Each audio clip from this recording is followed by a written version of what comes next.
जुहार सम्बलपुरी समाचार के आपन को स्वागत।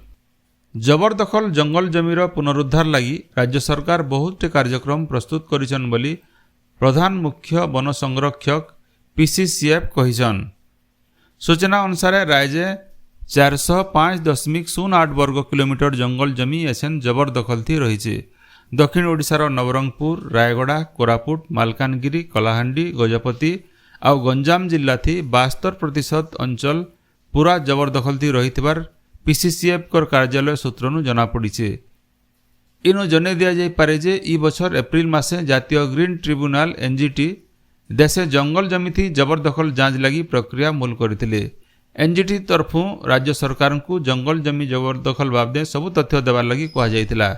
ई क्रम थी राज्य ई बछर मार्च मास तक 405.08 वर्ग किलोमीटर जंगल जमी जबरदखल थी रही बाबदे एनजीटी के तथ्य दिया जाइछे। राज्य छात्र छात्री कैरियर काउंसेलिंग कराजिबा बोली ओसेपा तरफु कहा जाइछे। ई शिक्षा बछर नु विद्यालय मानके सेमानकर भविष्य शिक्षा लगी छात्र छात्री मानकु मार्गदर्शन कराजिबा। इथिर लगी गोटे स्वतंत्र वेबिनार ओसेपा तरफु आय सकाल बेला हेबा। सरकारी अनुदान पाउथवार विद्यालय, ओडिशा आदर्श विद्यालय आउ ओएसडी स्कूल थी ई कार्यक्रम ऑनलाइन जरिया थी हेबा। ओडिशा विद्यालय शिक्षा कार्यक्रम प्राधिकरण ओसेपा तरफु ई बाबदे सबु जिला शिक्षा अधिकारी मानकु चिठी दिया जाइछे। प्रधानमंत्री नरेंद्र मोदी अध्यक्षता थी गलाकाल होइतिबार कैबिनेट कमिटी बैठक थी 936 किलोमीटर लंबा 8टा गुरुत्वपूर्ण जातीय हाईस्पीड कॉरिडोर प्रकल्पर विकास के अनुमोदन मिली। इथिर लगी सारा देशे 50,655 कोटी टंका खर्च करा जिबा। ई 8टा प्रकल्प कार्यकारी हेले प्रत्यक्ष और परोक्ष भाव 4,42,00,000 नियुक्ति सुजोग सृष्टि हेबा। से भितरु हेबार के थिबार 4 लेन विशिष्ट खड़गपुर मोरग्राम जातीय हाईस्पीड कॉरिडोर ओडिशा, पश्चिम बंग, आंध्र प्रदेश बागी राज्य और उत्तर पूर्वांचल भितर जोगाजोग के सहज करवा।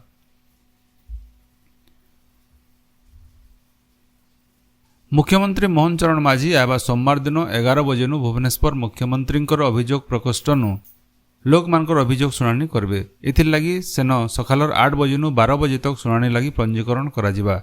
आग्रही लोके समिया थी सेठाने अभियोग पंजीकरण करेकरी मुख्यमंत्री को अभियोग जनाई पारबे बोली साधारण प्रशासन और साधारण अभियोग विभाग तरफु विज्ञप्ति बाहरी छे। विद्यालय और गणशिक्षा विभाग रो सबु काम एतके ओडिया भाषा थी हेबा बोली विभाग तरफु आदेश जारी करा जाइछे। विभाग रो अधीन थिबार सबु अधिकारी कर्मचारी माने सरकारी फाइल काम ओडिया भाषा थी करबार के निर्देश दिया जाइछे।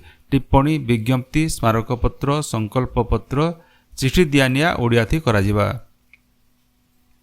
केंद्रीय माध्यमिक शिक्षा बोर्ड सीबीएसई 12 क्लास सप्लीमेंटरी परीक्षाफल बाहरी छे।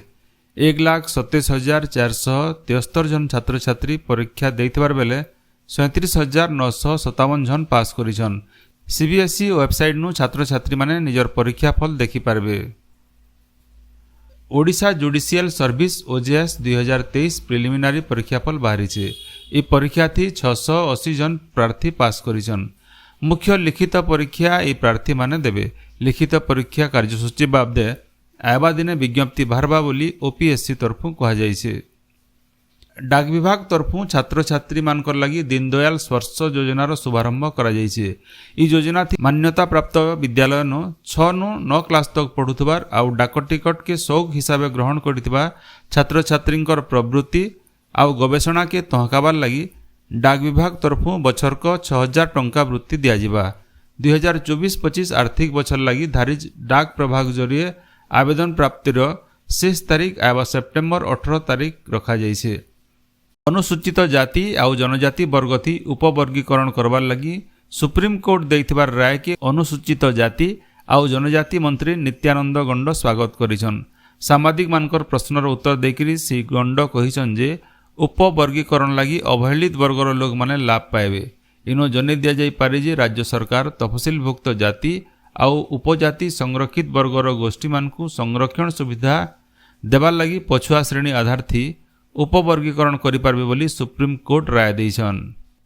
बलांगीर जिला बेलपड़ा गिरी गोवर्धन मंदिर पासे बोलेरो धक्का थी जने मोटरसाइकिलियांकर जीवन जाइथिबार बेले 2 जन खणिया खाबरा होइछन। ସେମାନଙ୍କୁ ବଲାଙ୍ଗୀର ଭୀମଭୋଇ ସରକାରୀ ଡାକ୍ତରଖାନା ଭର୍ତ୍ତି କରାଯାଇଛି। ବରଗଡ଼ ଜିଲ୍ଲା ଅତାବିରା ବ୍ଲକ ବୁଗବୁଗା ଗାଁର ସିଆନ୍ କଳାକାର ପାର୍ଶ୍ୱବ ନାୟକଙ୍କର 80 ବର୍ଷ ବୟସେ ପରଲୋକ ହୋଇଯାଇଛି। ସଂକୀର୍ତ୍ତନ ଗୁରୁ ହିସାବରେ ତାଙ୍କର ନାଁ ଥିଲା। ବରଗଡ଼ ଜିଲ୍ଲା ସହିତ ପଶ୍ଚିମ ଓଡ଼ିଶାର ଭିନ୍ନ ଭିନ୍ନ ଜାଗାନ ସେ ଭିନ୍ନ ଶୈଳୀଥି ରଙ୍ଗୀନ କୀର୍ତ୍ତନ ଦଲମାନେ ଗଢ଼ିଥିଲେ। କଳାହାଣ୍ଡି ଜିଲ୍ଲା ଜୟପାଟନା ରେଞ୍ଜନ ଗଲା କେତେ ଦିନ ହେଲା ବୁଲୁଥିବାର ଭାଲୁକେ ବନ ବିଭାଗ ତରଫରୁ ଧରାଯାଇଛି। ମୁଖିଗୁଡ଼ା ଗାଁର ଗୋଟିଏ ଗୁଦାମ ଘର ଭିତରେ ଥିଲାବେଳେ ଜଙ୍ଗଲ ବିଭାଗର କର୍ମଚାରୀମାନେ ଭାଲୁକେ ଗୁଡ଼ାଥି ଭରିକରି ଜିଲ୍ଲା ବନ ବିଭାଗର ଅଫିସକେ ନେଇଥିବାର ଜଣାପଡ଼ିছে। ଝାରସୁଗୁଡ଼ା ଜିଲ୍ଲା କିମିରା ବ୍ଲକର ପିତାମାଲ ଜଙ୍ଗଲ ଇଲାକାକେ ଗଲା କେତେ ଦିନ ହେଲା ହାତୀମାନେ ଆସିକରି ଖୁବ୍ ନୁକସାନ କରୁଛନ୍। ଜଙ୍ଗଲକେ ଲାଗି କରିଥିବାର କାଦୋବାହା, କୋବାପଡ଼ା, ଦେଓପାନ, ବୁଙ୍ଗା ବେର୍ନା, ଭୀମଜୋର, ସାରସମାଲ, ଖେରିଆକାନି ଗାଁକେ ଆସିକରି ହାତୀମାନେ ଧାନ ଆର୍ ବାୟର ବ୍ୟବସାକେ ନୁକସାନ କରୁଛନ୍। ହାତୀ ସ୍କ୍ୱାର୍ଡ ଆର୍ ବନ ବିଭାଗର କର୍ମଚାରୀମାନେ ଦିନ ରାତ ହାତୀମାନଙ୍କର ନିଘାତି ରହିଛନ୍। ସୁନ୍ଦରଗଡ଼ ଜିଲ୍ଲାର ବଡ଼ଗାଁନେ ସମ୍ବଲପୁରୀ କଲା ସଂସ୍କୃତି ଅନୁଷ୍ଠାନ ତରଫରୁ ସମ୍ବଲପୁରୀ ଦିନ ପାଳନ ହୋଇଯାଇଛି। ଇ ଅବସରନ ଅନୁଷ୍ଠାନର ପ୍ରତିଷ୍ଠାତା ଟୋନିସ ରୋହିଦାସଙ୍କର ସଂଯୋଜନା ଥି ନାଚ ଗୀତ ଆର୍ କବିତା ଆସର ହୋଇଥିଲା। ବରଗଡ଼ ଜିଲ୍ଲାର ଅତାବିରା ସରସ୍ୱତୀ ଶିଶୁ ବିଦ୍ୟା ମନ୍ଦିର ଠାନେ ସମ୍ବଲପୁରୀ ଦିବସ ପାଳନ ଉଧେ କୋଶଲ କଲା ପରିଷଦ ବୁଗବୁଗା ତରଫରୁ ସମ୍ବଲପୁରୀ କୁଇଜ ପ୍ରତିଯୋଗିତା ହୋଇଥିଲା। ଝାଡ଼ଖଣ୍ଡ ଆର୍ ଛତିଶଗଡ଼ ଉପରେ ସୃଷ୍ଟି ହୋଇଥିବାର ଘୂର୍ଣ୍ଣିବଳୟ ଗାଙ୍ଗୀୟ ପଶ୍ଚିମବଙ୍ଗର ସ୍ଥଳଭାଗ ଉପରେ ସକ୍ରିୟ ରହିଛି। ଇତାର ପ୍ରଭାବ ଥି ରାଜ୍ୟର ଭିନ୍ନ ଭିନ୍ନ ଜାଗାନ ମେଘୁଆ ପାଗ ସହିତ ବର୍ଷା ଜାରି ରହିଛି। ଇ ସ୍ଥିତି ଏବା 2 ଦିନ ତକ ରହିବା ବୋଲି ଆଞ୍ଚଳିକ ପାଣିପାଗ ବିଜ୍ଞାନ କେନ୍ଦ୍ର ଅନୁମାନ କରିছে। ଇତାର ସହିତ 5ଟା ଜିଲ୍ଲାକେ ସତର୍କ ସୂଚନା ଜାରି କରାଯାଇଛି। ଆଜ ଝାରସୁଗୁଡ଼ା, ସମ୍ବଲପୁର, ବରଗଡ଼, ସୁନ୍ଦରଗଡ଼, ଦେବଗଡ଼ ଆର୍ କେନ୍ଦୁଝର ଜିଲ୍ଲାନ ଜବର ବର୍ଷା ହୋଇପାରେ ବୋଲି ବିଭାଗ ତରଫରୁ କୁହାଯାଇଛି। ଆପଣମାନେ ସବୁଦିନ ଶୁଣୁଛନ୍ ଆମର ଭାଷାତି ରେଡ଼ିଓ ଖବର ସମ୍ବଲପୁରୀ ସମାଚାର। ସମ୍ବଲପୁରୀ ସମାଚାର ବାବଦେ ଆପଣଙ୍କର ମତାମତ ଦେବାର ସହିତ এই কামকে আগে জারি রখবার লাগি তহক আর সহযোগ দেবারকে অনুরোধ। আমার ইউটিউব চ্যানেলকে লাইক, শেয়ার আর সবসক্রাইব করুন। আউ ফেসবুক পেজকে ফলো করুন। জোহার।